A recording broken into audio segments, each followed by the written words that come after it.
Hello students,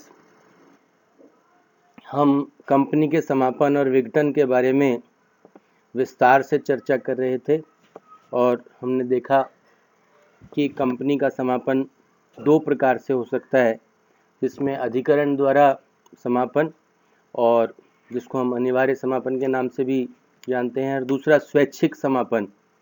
स्वैच्छिक समापन सदस्यों या लेनदारों के द्वारा स्वेच्छापूर्वक जब समापन होता है, सभाओं में उसके प्रस्ताव पारित किए जाते हैं और अधिकरण को प्रस्तुत किए जाते हैं, तो वो स्वैच्छिक समापन भी किया जा सकता है, जिसके कारणों पर किसी भी न्यायालय के द्वारा उंगली नहीं उठाई जा सकती, उसके कारण नहीं पूछे जा सकते। कंपनी को अच्छी दशा में भी अपना समापन करने का अधिकार प्राप्त है, बशर्ते वो सभी के हितों का ध्यान रखती हो। तो उस स्वैच्छिक समापन के प्रभाव क्या हो सकते हैं, क्या होते हैं, इसकी हम आज के वीडियो में चर्चा करेंगे। Consequences of voluntary winding up. स्वैच्छिक समापन के कुछ परिणाम उत्पन्न होते हैं। उनमें से सबसे पहला, कंपनी के व्यवसाय पर प्रभाव। स्वैच्छिक समापन आरंभ होने की तिथि से ही कंपनी केवल अपने हित में हितकारी व्यवसाय का ही संचालन कर सकती है। किसी और उद्देश्य से कंपनी अपने व्यवसाय का आगे और संचालन नहीं कर सकती है। धारा 309 स्पष्ट रूप से कहती है कि अगर कोई हितकारी व्यवसाय है समापन के समय, तो उस व्यवसाय का संचालन कर सकती है। बाकी समापन आरंभ होने की तिथि से कोई और व्यवसाय नहीं संचालित किया जा सकता। तो कंपनी के व्यवसाय पर प्रभाव पड़ता है। कंपनी के अस्तित्व पर प्रभाव। कंपनी का स्वैच्छिक समापन का संकल्प पारित करने मात्र से ही कंपनी के वैधानिक अस्तित्व समाप्त नहीं हो जाता। कंपनी का जब तक विघटन नहीं होता, जब तक कंपनी का निगमीय अस्तित्व और कंपनी की निगमीय शक्तियों पर भी कोई प्रभाव नहीं पड़ता, चाहे कंपनी के अंतर नियमों में कोई और व्यवस्था भी ना दे रखी हो तो भी। तो कंपनी का समापन की जो कार्यवाही जब चालू रहती है, उससे कंपनी के अस्तित्व पर कोई फर्क नहीं पड़ता। फर्क पड़ता है तब जब विघटन हो जाता है, समापन की कार्यवाही समाप्त हो जाती है और विघटन कर दिया जाता है। उससे पहले कंपनी के अस्तित्व पर कोई प्रभाव नहीं पड़ता। चाहे स्वैच्छिक समापन का संकल्प भी पारित हो जाए, तो भी कंपनी का अस्तित्व वैसा का वैसा ही बना रहता है, जब तक कि विघटन न हो जाए। तो कंपनी के अस्तित्व पर प्रभाव की बात है। संचालक मंडल आदि की शक्तियों पर प्रभाव। कंपनी की जो कंपनी का स्वैच्छिक समापन जब प्रारंभ होता है, तो कंपनी समापक की नियुक्ति की जाती है। कंपनी समापक की नियुक्ति से ही कंपनी के संचालक, प्रबंध संचालक, प्रबंधक या और कोई प्रबंध संचालक जो पूर्णकालिक संचालक हों, उनके पास केवल रजिस्ट्रार को कंपनी समापक की नियुक्ति की सूचना देने की शक्ति ही रहती है। उसके अलावा बाकी की सारी शक्तियां समाप्त हो जाती हैं, उनकी कोई भी पावर्स बाकी नहीं रहती। संचालक मंडल के जो पावर्स होती हैं, वो केवल एक सूचना देने की, समापक की नियुक्ति की सूचना देने की रजिस्ट्रार को, वो पावर बाकी रहती है। बाकी की सारी शक्तियां संचालक मंडल की समाप्त हो जाती हैं। कर्मचारियों पर प्रभाव। कर्मचारियों पर भी प्रभाव पड़ता है। कंपनी के द्वारा जब स्वैच्छिक समापन का संकल्प पारित कर दिया जाता है, तो ये स्वैच्छिक समापन का जो संकल्प है, वो कंपनी के कर्मचारियों के सेवा समाप्ति की सूचना भी मानी जाती है। जिस प्रकार से कंपनी का जो स्वैच्छिक समापन का संकल्प जब पारित हो जाए, तो वो कर्मचारियों को भी एक प्रकार से ये माना जाता है कि सेवा समाप्ति की सूचना दे दी गई है। यदि ऐसे संकल्प पारित करने के तत्काल बाद कंपनी के व्यवसाय का संचालन बंद कर दिया जाता है, या यदि कंपनी को दिवालिया मान लिया जाए, तो उस संकल्प को पारित करना ही कर्मचारियों की सेवा समाप्ति की सूचना मानी जाती है। लेकिन कुछ दशाओं में कंपनी के समापन के संकल्प को कर्मचारियों की सेवा समाप्ति की सूचना नहीं माना जाएगा। ऐसी दशाएं हैं। पहली, यदि ऐसे संकल्प के पारित होने के बाद कंपनी के लाभदायी संचालन के लिए समापक द्वारा कंपनी के व्यवसाय को जारी रखा जाता है। और दूसरा, यदि कंपनी का समापन कंपनी के पुनर्गठन के लिए किया जा रहा है तो ऐसी दशा में भी ये समापन का नोटिस कर्मचारियों की सेवा मुक्ति का नोटिस नहीं माना जाएगा। संपत्ति का उपयोग। कंपनी का एक बार जब स्वैच्छिक समापन प्रारंभ हो जाता है तो कंपनी की संपत्तियों में से सबसे पहले जो प्रेफरेंशियल पेमेंट्स हैं, पूर्वाधिकारी जो भुगतान है, उनको किया जाता है। उसके बाद कंपनी के अन्य दायित्वों को पूरा करने या चुकाने के लिए कंपनी की संपत्तियों का समान अनुपात में उपयोग किया जाता है। इसके बाद यदि संपत्तियों का कोई आधिक्य रहता है, कोई कुछ बच रहता है, तो उसका उपयोग कंपनी के सदस्यों में उनके हितों और उनके अधिकारों के अनुरूप वितरित किया जाता है। और इस सब के लिए भी अंतर नियमों में कोई व्यवस्था या प्रावधान होना आवश्यक है। तो इस प्रकार से जो संपत्तियां हैं उनका जो उपयोग, या कहना चाहिए कि उनको बेचकर जो पैसा है उसको चुकाने की एक व्यवस्था होती है और उसका उपयोग किया जाता है। तो संपत्तियों के उपयोग की भी एक व्यवस्था है।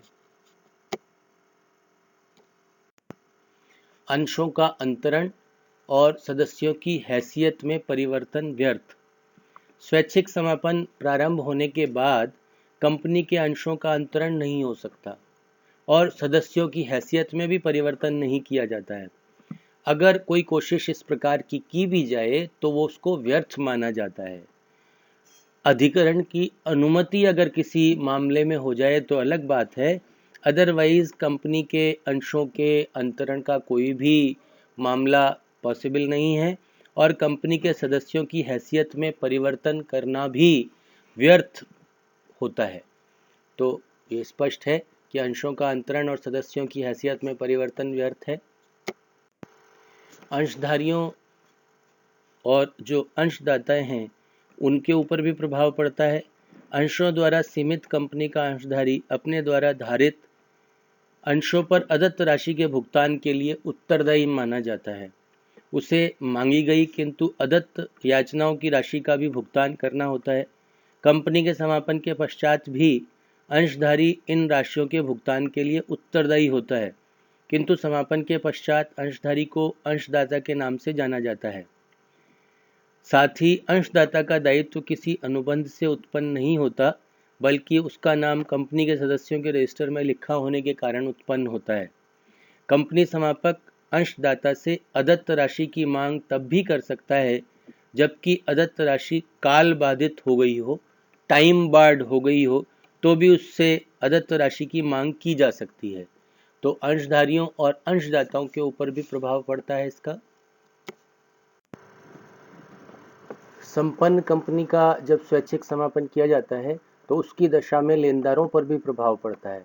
लेनदार जो हैं अपने ऋणों को प्रमाणित कर सकते हैं, अपने ऋणों को की मांग कर सकते हैं, भुगतान की मांग कर सकते हैं और उनको संपत्ति में से सबसे पहले उनके ऋणों को चुकाने का दायित्व कंपनी के ऊपर होता है। तो संपन्न कंपनी का अगर स्वैच्छिक समापन होता है तो उसमें लेनदारों पर भी पूरा प्रभाव होता है। दिवालिया कंपनी की दशा में भी लेनदारों के ऊपर प्रभाव होता है। दिवालिया कंपनी की दशा में समापन की दशा में कुछ जो प्रावधान होते हैं वो दिवालिया व्यक्ति की संपत्तियों के जो ऊपर लागू होते हैं, उसी प्रकार के सारे कानून इसके ऊपर भी लागू होते हैं। सिद्ध करने योग्य जो ऋण होता है उसके संबंध में, वार्षिकियों तथा भावी और संयोगिक दायित्वों के मूल्यांकन के संबंध में, सुरक्षित और असुरक्षित लेनदारों के अधिकारों के संबंध में भी वो सारे प्रावधान लागू होते हैं। उसी प्रकार से जैसे एक दिवालिया व्यक्ति के ऊपर लागू होते हैं, उसी प्रकार से दिवालिया कंपनी के ऊपर भी वही प्रावधान लागू होते हैं। लेकिन प्रत्येक सुरक्षित लेनदार की प्रतिभूति पर श्रमिकों की हिस्से की सीमा तक श्रमिकों का उसी अनुपात में प्रभार माना जाता है। यदि सुरक्षित लेनदार अपनी प्रतिभूति का परित्याग करके अपने ऋण को सिद्ध करने के बजाय अपनी प्रतिभूति को बेचकर अपना ऋण वसूल करने के विकल्प का चयन करता है तो उसके ऊपर बहुत सारे परिणाम लागू होते हैं कि समापक श्रमिकों का प्रतिनिधित्व करने का हकदार होगा और उस प्रभार को प्रवर्तित करा सकेगा। दूसरे ऐसे प्रभार को प्रवर्तित कराने से समापक द्वारा वसूल की गई राशि का श्रमिकों की बकाया राशि के आनुपातिक भुगतान में उपयोग किया जाएगा।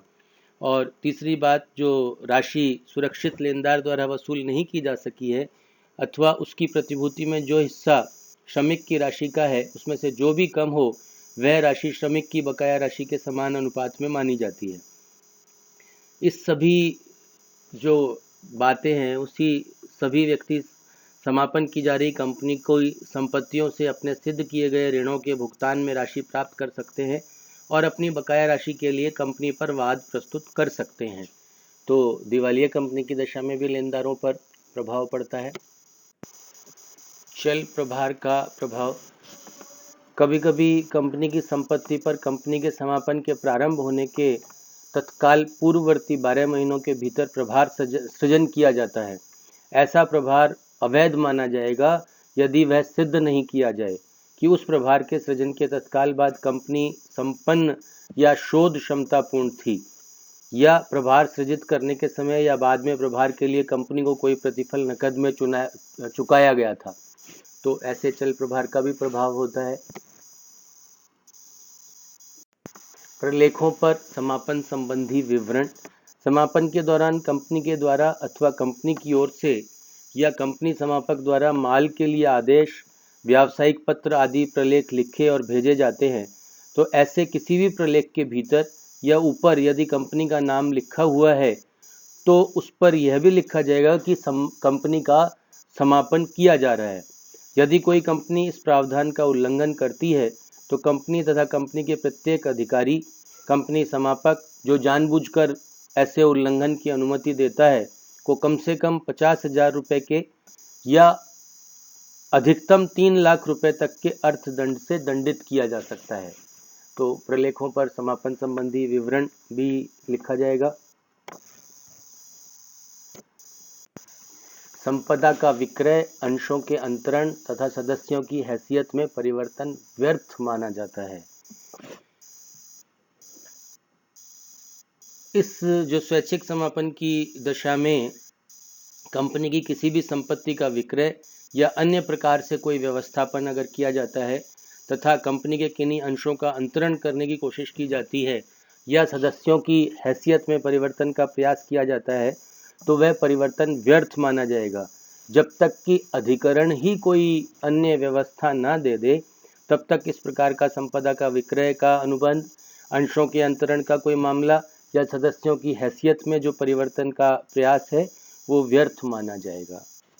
तो इस प्रकार से स्वैच्छिक समापन के बहुत सारे प्रभाव होते हैं, परिणाम होते हैं और उसके बाद धीरे धीरे करके स्वैच्छिक समापन की प्रक्रिया विघटन तक लाई जाती है और उस प्रकार से स्वैच्छिक समापन का सारा प्रोसेस रहता है।